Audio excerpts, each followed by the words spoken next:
No mesmo dia que o governo apresentou formalmente o projeto de isenção do imposto de renda, o Eduardo Bolsonaro declarou que fica. Foi o dia do fico nos Estados Unidos, do Eduardo Bolsonaro. Aos prantos, né? Ele deu logo uma live lá, aos prantos, chorando que vai ficar, pelo menos pelo prazo que ele pode ficar com o visto de turista dele. É coincidência, Toledo? Não, obviamente não. E foi uma estratégia e muito bem sucedida no que tange aquilo que interessa para o bolsonarismo, que são as redes antissociais. Um levantamento da Arquimedes aqui do Pedro Bruzzi para a gente mostra que no dia 18, dia de anúncio do projeto de isenção e dia do saio, né? Tem o dia do fico e tem o dia do saio, né? Do não fico, do Eduardo Bolsonaro. O Eduardo Bolsonaro ganhou de 10-1 do governo nas redes sociais. Só se falou nisso, né? Falou muito mais dele do que do projeto de isenção. Uhum. Por quê? Só lembrando, né? O Eduardo Bolsonaro se fez de vítima e disse que, como havia um projeto ou um pedido de parlamentares do PT de que ele tivesse o mandato cassado por estar cometendo traição ao vender o Brasil no exterior, ele disse que não voltaria mais ao Brasil, que estava se licenciando da Câmara dos Deputados por prazo indefinido, embora as licenças tenham prazo definido, ele não disse quando ele volta, se volta, né, como volta, etc., dizendo que era um perseguido. Ele tem 4 meses de licença não remunerada, ele tem direito a licença não remunerada da Câmara é de, no máximo, 4 meses, e o visto de turista permite que ele fique 90 dias, né, 3 meses.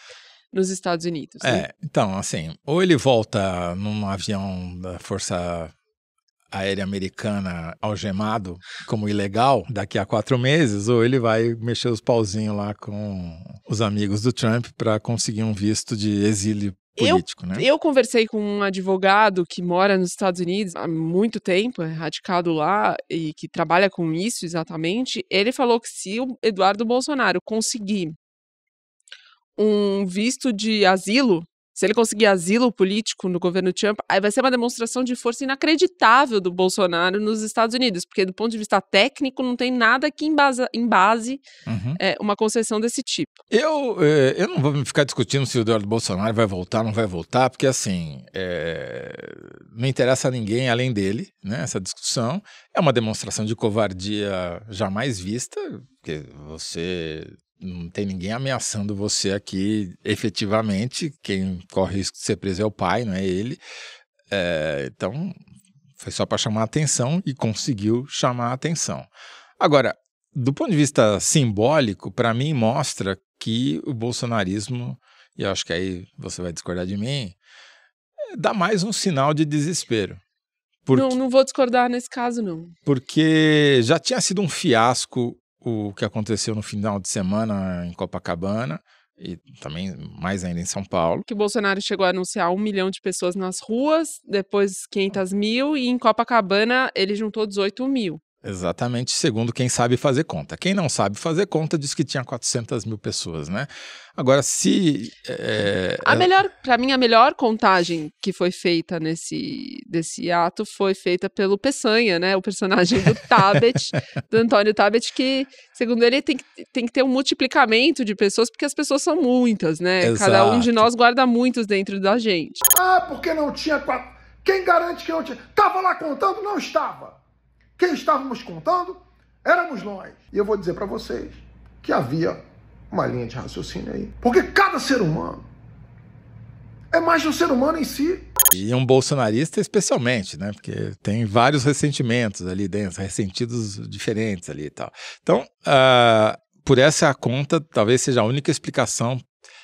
Seria necessário fazer uma medição não estatística, mas psicográfica, né? Psicográfica. Para chegar no número correto. Mas estou com o Peçanha e não abro. Muito bem lembrado, Thaís. Agora, para mim é uma demonstração de que o bolsonarismo está em baixa, óbvia. Foi um flop total. A mentira da polícia militar sobre os 400 mil só piorou, porque aí virou piada, né? Virou o Peçanha. E mostra que se o cara está tendo que apelar para esse tipo de subterfúgio, para o teatrinho do Eduardo Bolsonaro nos Estados Unidos, é porque a situação é desesperadora. Eles não tiveram bons dias aqui em termos concretos na política também. Eu acho que isso pode nos levar para o próximo bloco.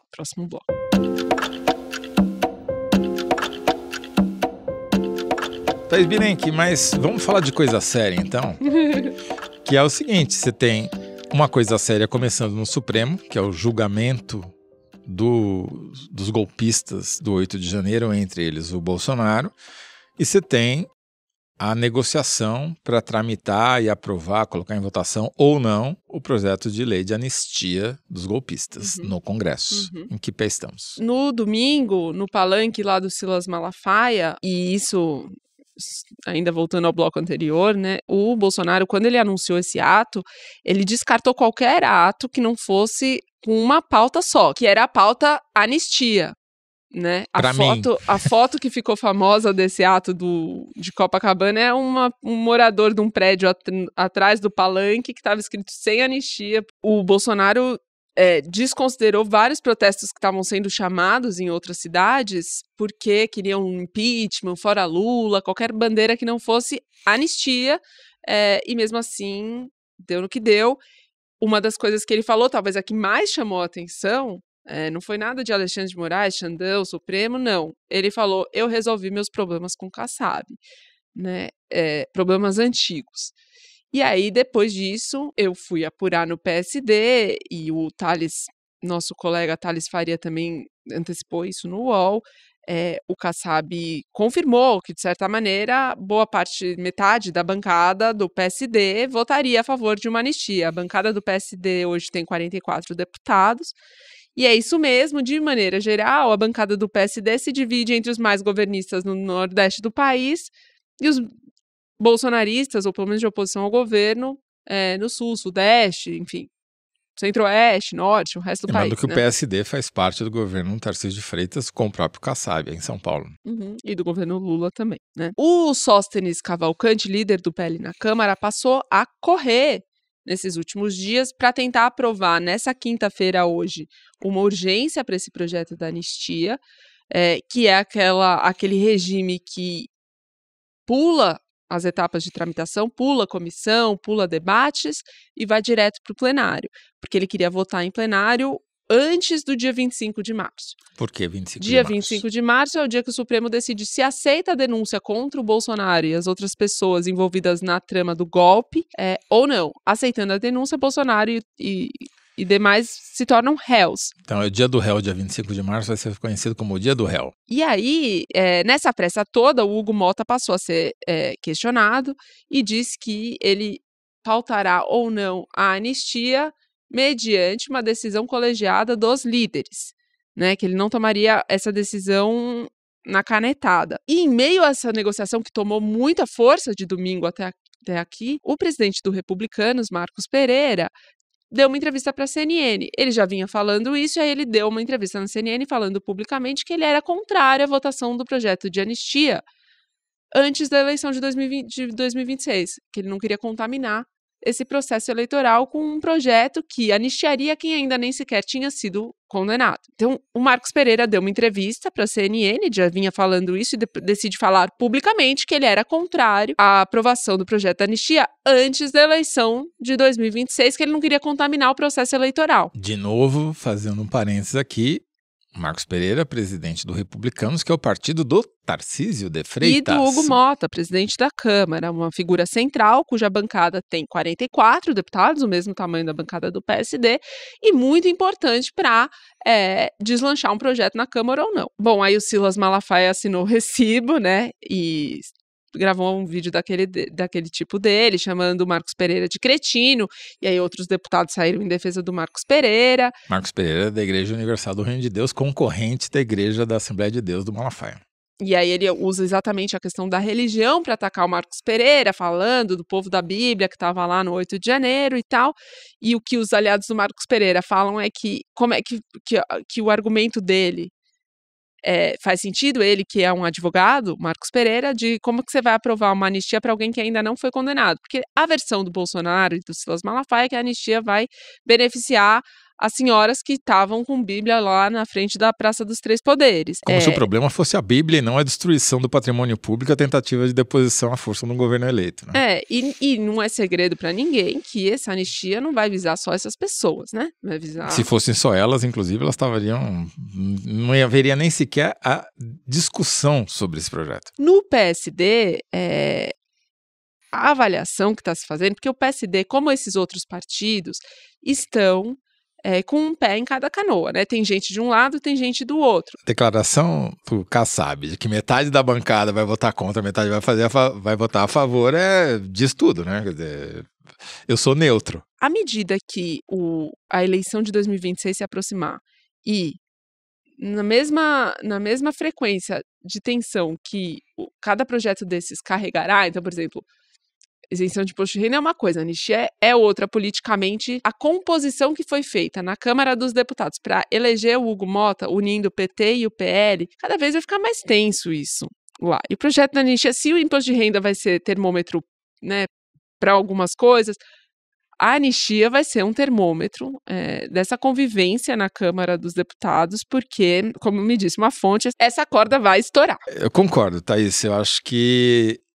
a coalizão do Hugo Motta é mais frágil do que a coalizão do governo no Congresso, né? E na Câmara dos Deputados especialmente, porque não dá para você, no caso da anistia, conciliar os interesses do PT com os interesses do PL, do interesse do Valdemar e do Bolsonaro com os interesses do Lula. E, obviamente que não tem como, ele vai ter que tomar um lado, né? E aí a coisa vai pegar. Agora, não adianta também a gente tentar antecipar. Eu acho que as chances do Bolsonaro são cada vez menores e o ato foi um tiro completamente pela culatra, porque mostrou que ele não tem mais poder de pressão na rua. Exatamente, foi muito ruim para ele ter feito esse ato, era melhor ter passado sem, né? Exatamente, mostrou o tamanho do Bolsonaro hoje. 18 mil pessoas em Copacabana não elege nem meio vereador no Rio de Janeiro, quanto mais deputado federal, muito menos presidente da República. Então, assim, o Bolsonaro mostrou publicamente o tamanho dele nesse fracasso que foi esse ato. E o reflexo disso se viu